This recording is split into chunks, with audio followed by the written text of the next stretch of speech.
Bismillahirrahmanirrahim. Assalamualaikum warahmatullahi wabarakatuh. Perkenalkan, nama saya Agung Jalaluddin dari Program Studi Sains Informasi Geografi, Departemen Pendidikan Geografi, Fakultas Pendidikan Ilmu Pengetahuan Sosial, Universitas Pendidikan Indonesia. Saya akan menjelaskan secara ringkas pemetaan menggunakan drone. Seperti yang sudah kita ketahui bahwa pemetaan itu biasanya dilakukan di lapangan menggunakan alat teodolit, waterpass, ETS, dan lain sebagainya. Namun, seiring berkembangnya teknologi, khususnya foto udara atau fotogrametri yang sampai saat ini populer dengan pemetaan foto udara menggunakan drone. Pemetaan menggunakan drone pada prinsip dasarnya sama dengan penginderaan jauh, yaitu bagaimana caranya memperoleh data di permukaan bumi tanpa kontak langsung dengan objek tersebut. Dalam pemetaan menggunakan drone, terdapat 3 komponen yang harus ada, yaitu yang pertama, wahana. Wahana bisa berupa drone ataupun UAV. Yang kedua, mempunyai hardware dan software yang memadai. Dan yang ketiga, pilot yang terlatih. Terdapat banyak merek drone untuk pemetaan, namun biasanya menggunakan merek DJI Phantom karena cukup kompleks untuk pemetaan.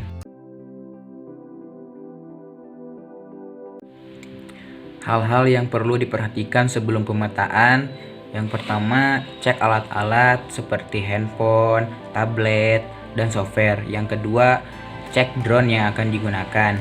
Dan yang paling penting yaitu diusahakan membawa 2 baterai atau lebih. Dan yang ketiga yaitu seorang pilot yang terlatih. Pilot harus memahami SOP menerbangkan drone, memahami aturan-aturan penerbangan yang tersedia, dan memahami standar pemetaan dan output peta yang diinginkan. Setelah memahami komponen-komponen dan apa saja yang harus diperhatikan, selanjutnya harus memahami lokasi operasi. Lokasi operasi terbagi menjadi 2, yaitu lokasi area dalam dan juga lokasi area luar. Lokasi area dalam mencakup ruang udara sipil dan ruang udara terbatas atau terlarang.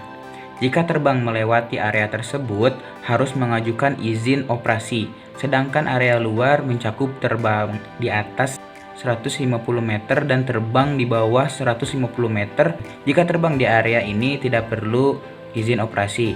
Peraturan tersebut termuat dalam PM 180 tahun 2015 sebagaimana diubah terakhir dalam PMK 47 tahun 2016 bertujuan untuk terjaganya keselamatan dan penerbangan dari kemungkinan bahaya yang ditimbulkan akibat menabrak drone. Langkah selanjutnya yaitu proses pengambilan data menggunakan drone. Yang pertama, aktifkan software.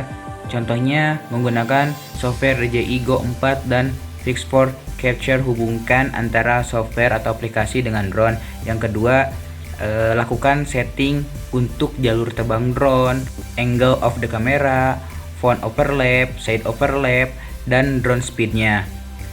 Yang ketiga yaitu melakukan penerbangan, dan drone akan terbang secara otomatis berdasarkan jalur terbang yang sudah kita buat, dan drone akan berhenti di tempat awal terbang. Kemudian dalam software tersebut kita dapat mengontrol kecepatan drone, lokasi drone, dan waktu penerbangannya.